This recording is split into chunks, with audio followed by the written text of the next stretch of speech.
बिया भाजण्यासाठी पत्र्याचा डबा आम्ही कापून घेतलाय.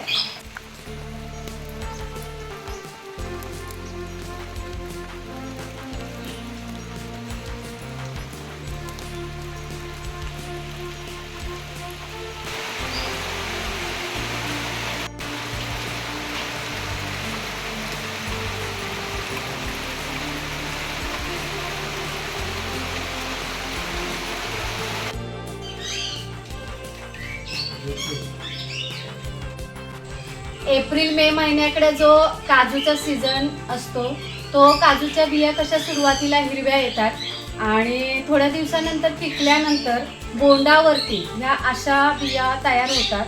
पण त्या बिया आपण घरी आणून त्या सुकवतो. ह्या बिया आहेत ना घरात आणून 5 ते 6 उन्हं लावायची चांगली या बियांना, मग त्या चांगल्या खडखडीत अशा सुकतात. तर आम्ही ह्या सुकवलेल्या होत्या आणि आता त्या भाजणार आहोत. बाहेर पाऊस पण खूप छान पडतोय आणि पावसातून भाजलेल्या बिया खाण्याची मजा काहीतरी वेगळीच असते.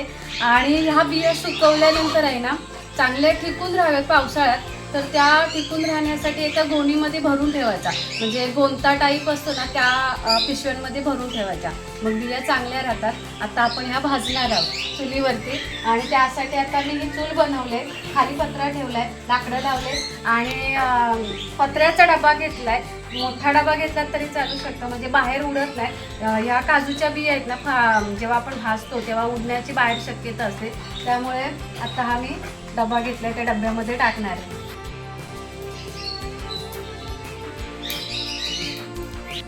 पत्रा चांगला तापला आहे, मी आता बिया टाकणार आहे.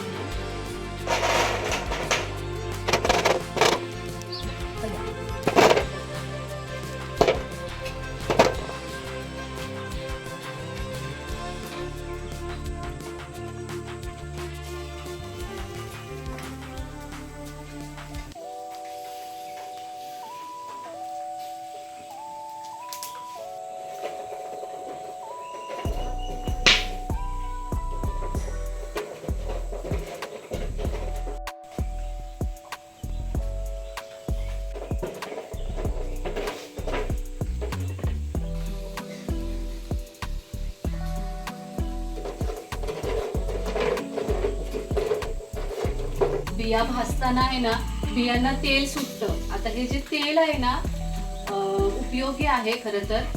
आपले जेव्हा पाय पुसतात तेव्हा त्या पायांना लावलं जातं. आता तेल बघा किती मस्त सुटलंय.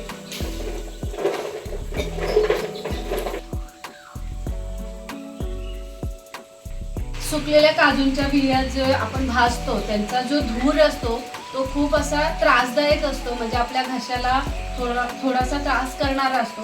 त्यामुळे शक्यतो असं घरापासून लांब भाजायच्या. पण ठीक आहे, आता पावसाळा आहे आणि घराच्या आजूबाजूला भरपूर मच्छर वगैरे येत असतात, त्यामुळे या धुराने मच्छर कशा लगेच पळून जातात. त्यामुळे मी आता अंगणातच भाजते.